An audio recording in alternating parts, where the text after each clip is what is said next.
And in the day's other news, a cautious calm prevailed in Syria's Idlib province as rebels finished evacuating heavy guns and fighters from a demilitarized zone. It's part of a deal that prevented a Syrian government offensive against the country's last rebel-held province. In Damascus, Syria's foreign minister warned that the new focus is in the east, where U.S.-backed forces hold sway. To be honest with you, after Idlib, our target is the east of the Euphrates. It is up to our brothers, whether they are tribes or Kurds, to decide what they want in the future, but under the slogan of returning Syrian sovereignty to all Syrian territories.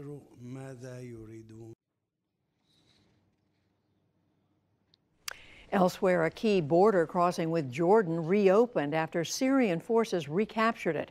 A crossing along the Israeli-occupied Golan Heights also reopened.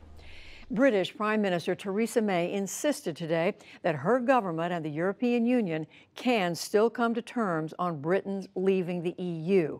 The two sides are hung up on the future of the border between British Northern Ireland and EU member Ireland. But May told Parliament that she remains optimistic ahead of an EU summit in Brussels this week. We cannot let this disagreement derail the prospects of a good deal and leave us with the no-deal outcome that no one wants. I continue to believe that a negotiated deal is the best outcome for the UK and for the European Union. I continue to believe that such a deal is achievable, and that is the spirit in which I will continue to work with our European partners. Britain is due to leave the EU on March 29th of next year. Back in this country, a federal judge in Boston began hearing accusations that Harvard University discriminates against Asian Americans. An anti-affirmative action group says that the school limits how many Asian Americans it admits, even when they score better than others. The U.S. Justice Department has opened related investigations of Harvard as well as Yale University. Senator Elizabeth Warren released DNA tests today, results today, that is, that support her claim of Native American ancestry. They indicate that the Massachusetts Democrat's ancestor dates back 6 to 10 generations.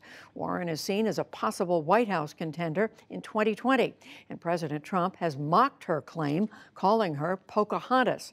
Last July, he said he would donate $1 million to charity if, quote, you take the test and it shows you're an Indian. Today, he was asked about his promise, and he said, I didn't say that. I didn't. You better read it again. Later, he said he will pay only if he conducts the DNA test himself. On Wall Street, stocks gave ground for the 6th time in 7 trading sessions. The Dow Jones Industrial Average lost 89 points to close at 25,250. The Nasdaq fell 66, and the S&P 500 slipped 16.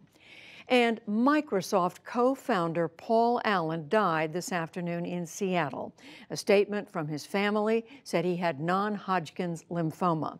Allen and Bill Gates created Microsoft in 1975 and went on to become billionaires and major philanthropists.